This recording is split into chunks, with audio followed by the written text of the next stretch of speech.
اب وہ آیت آ رہی ہے جو عورتوں کے گلے سے بڑی مشکل سے نیچے اترتی ہے، لیکن اگر اس کا پازیٹو پہلو دیکھا جائے تو یہ عورتوں کی عزت افزائی ہے اس آیت کے اندر۔ وہ سورۃ النساء کی آیت نمبر ہے 34، الرجال قوامون علی النساء، مردوں کو ہم نے حاکم بنایا ہے عورتوں کے اوپر۔ حاکم کا یہ مطلب نہیں ہے کہ وہ غلام ہے، یعنی مرد اور عورت مل کر ایک خاندانی ادارے کو وجود دیتے ہیں اور اس ادارے کا سربراہ مرد ہے۔ سر کسی بھی ادارے کا ایک ہی سربراہ ہو سکتا ہے، دو تو ہو ہی نہیں سکتے۔ وہ تو اللہ تعالیٰ نے سورہ بنی اسرائیل میں فرمایا کہ اگر اللہ کے، سورہ انبیاء میں، اگر اللہ کے ساتھ کوئی اور الہ ہوتا تو زمین و آسمان میں فساد برپا ہو جاتا۔ ایک وقت میں ایک ہی جو ہے نا وہ مینیجر ہو سکتا ہے، ہاں ڈپٹی مینیجر آپ جتنے مرضی رکھ لیں، جو جی ایم ہے یا مینیجر ہے وہ ایک ہی ہوگا جو پورا اس کو دیکھ کے چل رہا ہوگا۔ اس اعتبار سے مرد عورتوں پر حاکم ہے۔ ہیومن ڈگنیٹی میں دونوں برابر ہیں، بلکہ اسلام میں تو بعض اوقات ہیومن ڈگنیٹی میں عورتیں آگے بڑھ جاتی ہیں۔ صحیح بخاری اور مسلم دونوں میں حدیث ہے، ایک شخص نے عرض کیا اللہ کے محبوب صلی اللہ علیہ وآلہ وسلم، مجھ پہ سب سے زیادہ حق اس دنیا میں میرے قریبی رشتہ داروں میں سے کس کا ہے؟ فرمایا تیری ماں کا۔ دوسری بار پوچھا، فرمایا تیری ماں۔ تیسری بار پوچھا، فرمایا تیری ماں۔ چوتھی بار فرمایا تیرا باپ۔ یعنی 4 حق میں سے پہلے 3 حق ماں کو، تو یہاں پہ تو عورت آگے نکل گئی۔ پھر سنن نسائی میں حدیث ہے، جنت تیری ماں کے قدموں کے پاس ہے۔ یعنی یہ نہیں ہے کہ وہ فزیکلی وہاں پہ، مراد ان کی خدمت سے۔ تو اب اس پہ باپ رونا شروع کر دے کہ جی عورت آگے نکل گئی، نہیں، ہیومن ڈگنیٹی میں برابر ہے۔ بعض جگہ پہ مرد کو اللہ تعالیٰ نے کسی معاملے میں اوپر کیا ہے اور کسی جگہ پہ عورتوں کو۔ خیر یہ ایک ڈیٹیل ٹاپک ہے، میری یوٹیوب پہ ایک ویڈیو ہے، تمام شادی شدہ اور غیر شادی شدہ لوگ وہ ویڈیو ضرور دیکھیں، وومنس رائٹس ان اسلام، انگلش میں لکھیں گے نا آپ، یا عورتوں کے حقوق، تو اس میں ایک اسلامی بہن کا سوال آیا تھا، اس کے جواب میں نے گفتگو کی تھی، ساری احادیث اس حوالے سے قرآن کی آیات ڈسکس کی تھی۔ اس کی وجہ سے کافی مرد مجھ سے ناراض ہیں کہ ایک مردوں کے حقوق پہ بھی کوئی ویڈیو ریکارڈ کروائیں۔ تو چلیں یہ آج ہو گئی نا کہ مردوں کو اللہ نے عورتوں پر حاکم بنایا ہے، لیکن حاکم کا مطلب ہے کہ ان کی خالی پریویلیجز نہیں ہیں، رسپانسبلٹیز ڈال دی ہیں۔ یہاں پہ کوئی حاکم بنتا ہے وہ سمجھتا ہے کہ میں اب یہ سارے میرے غلام ہیں۔ حاکم کا تو مطلب ہے وہ پھنس گیا۔ امریکہ میں آپ دیکھ لیں وزراء کے لیے سیکٹری کا لفظ استعمال کرتے ہیں، وہ انہوں نے لفظ ہی ایسا ڈیوائز کیا کہ کسی دماغ میں خمار چڑھے ہی نہ، تو کسی کو چڑھتا بھی نہیں، وہاں پہ جوڈیشری بھی آزاد ہے۔ تو یہاں اللہ تعالیٰ فرما رہا ہے مرد عورتوں پر حاکم ہے، بما فضل اللہ بعضهم علی بعض، اس فضیلت کی وجہ سے جو اللہ ہی نے بلٹ ان بعض کو بعض پہ دی ہے، وبما انفقوا من اموالہم، اور بسبب اس کے کہ وہ اپنی عورتوں پہ مال بھی تو خرچ کرتے ہیں۔ یعنی عورتوں کی خدمت کرنے کی وجہ سے مردوں کا درجہ ہے۔ یہ بھی اسپیکٹ ہے نا سوچنے کا۔ مردوں کا درجہ یہ ہے کہ اپنی عورتوں کی خدمت کریں۔ یہاں تو ہمیں صرف بتایا جاتا ہے نا ماں باپ کی خدمت کریں، اور ماں باپ بتاتے ہیں کہ جی ہماری خدمت کرو، اور بیویاں کہتی ہیں ہماری خدمت کرو، ماں باپ کو چھوڑ دو۔ ہر کوئی اپنے اپنے حق کی بات کرتا ہے۔ تو اللہ تعالیٰ فرما رہا ہے کہ عورتوں پر چونکہ ان کے خامند خرچہ کرتے ہیں، اس وجہ سے بھی ان کو ان کے اوپر پرائورٹی حاصل ہے۔ جان کی امان پاؤں تو عرض کروں کہ آپ بھی تو اپنے علماء پہ خرچہ کرتے ہیں، لیکن حاکم وہ بنے ہوئے ہیں۔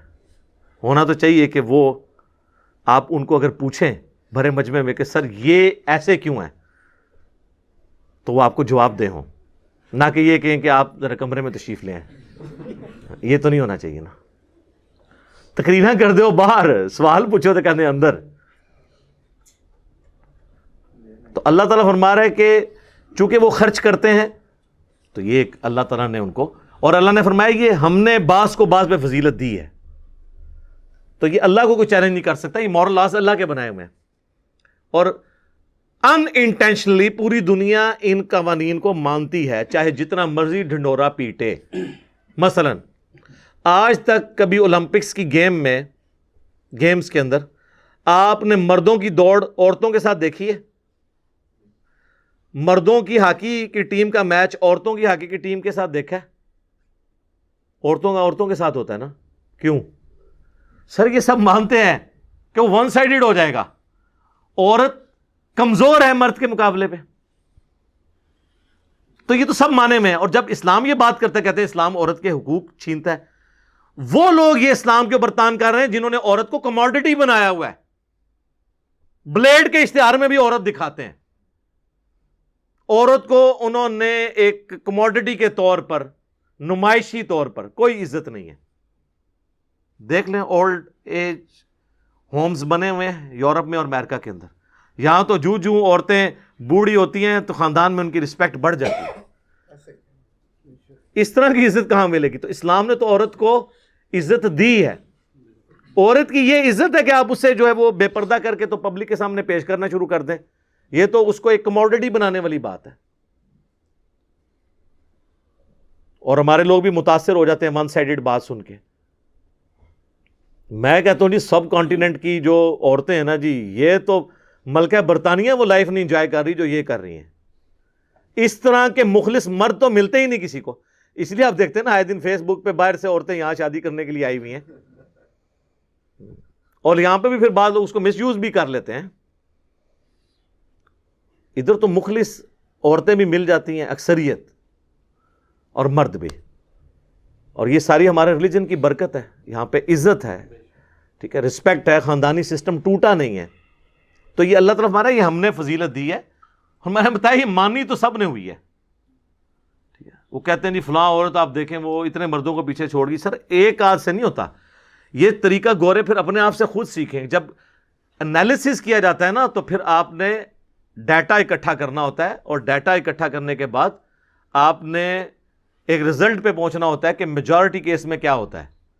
وہ کہتے ہیں جی وہ ہمارے محلے میں ایک بابا ہے جو جوانی سے سگریٹ پی رہے تھے, وہ 80 دا ہویا ہے جی, انہوں کوئی بیماری نہیں.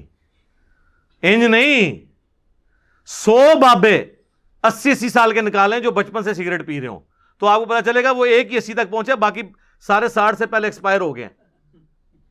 ایک چیز کو دیکھ کے ڈیٹا نہیں بنتا کہ آپ ایک کو کنسیڈر کر کے. تو اس طرح آپ اگر کوئی بے نظیر بھٹو کی مثال دے کے تو یہ کہ پاکستان کی ساری عورتیں اتنی انٹیلیجنٹ ہوتی ہیں, نہیں. اوور آل عورت جو ہے وہ اپنے, قرآن میں تو یہاں تک ہے, اس کے اوپر بھی لوگ اعتراض کرتے ہیں. سورہ زخرف میں اللہ تعالیٰ نے فرمایا کہ یہ اللہ کے لیے بیٹیاں تجویز کرتے ہیں, جبکہ عورت کو تو اللہ نے ایسا بنایا کہ وہ جھگڑے کے وقت اپنی گفتگو بھی صحیح طریقے سے کنوے نہیں اگلے کو کر سکتی. وہ کہتے ہیں نہیں قرآن میں اتنی عورت کی توہین آئی ہوئی ہے. سر بے نظیر سے زیادہ کانفیڈنٹ لیڈی میں نے نہیں دیکھی. مجھے کئی سینئر آرمی کے آفیسرز نے بتایا کہ باقی پرائم منسٹرز کا تو ہمیں نہیں پتا, لیکن جب بے نظیر پرائم منسٹر تھی نا تو ہم پوری اپنی وہ پریزنٹیشن تیار کر کے آتے تھے, اور اس کی اتنی یاداشت تھی کہ وہ جب پریزنٹیشن دیکھتی تھی نا تو کہتی تھی 3 سلائڈ پیچھے جاؤ, فلاں جگہ یہ کامہ غلط ڈالا ہوا ہے, یہاں پہ اسپیلنگ غلط ہے, اس کا اس کے ساتھ ربط نہیں بن رہا. اور کہتے ہیں باقی وزیر اعظم کا یہ حال تھا کہ وہ شربت پی کے اور چائے پی کے اٹھ کے چلے جاتے تھے, ان کو پتہ بھی نہیں چلتا تھا. لیکن اسی بے نظیر کو میں نے جیو کے پروگرام جواب دے کے اندر دیکھا ہے کہ جب اس سے اس کے بھائی کے قتل کے بارے میں پوچھا گیا تو وہ اپنے جذبات پہ قابو نہیں رکھ سکی, وہ اپنا مائک اتار کے اٹھ کے چلی گئی. اسے بولا ہی نہیں جا رہا تھا کہ آپ پرائم منسٹر تھی اور آپ کے دور کے اندر آپ کے بھائی کا قتل ہو گیا, تو اسے اپنے جذبات پہ قابو نہیں رہا, حالانکہ اتنی کانفیڈنٹ لیڈی. تو اوور آل عورت کو اللہ نے کمزور بنایا ہے, رقیق القلب بنایا ہے. آپ دیکھیں عورتوں کو رونا جلدی آتا ہے بچوں کی طرح ایز کمپیئر ٹو مرد. کہتے ہیں مرد کو درد نہیں ہوتا, لیکن ہوتا ہے درد مرد کو بھی. ہاں لیکن اللہ نے اسے مضبوط اعصاب والا بنایا, اور یہی وجہ ہے کہ کبھی کوئی پیغمبر نہیں عورت بنائی اللہ نے, کیونکہ پبلکلی جا کے دعوت کا کام کرنا ہوتا ہے, دماغ پہ سٹرین لینا ہوتا ہے, تو عورتیں اس طرح کا سٹرین نہیں لے سکتی. مرد کو اللہ تعالیٰ نے اس حوالے سے مضبوط بنایا.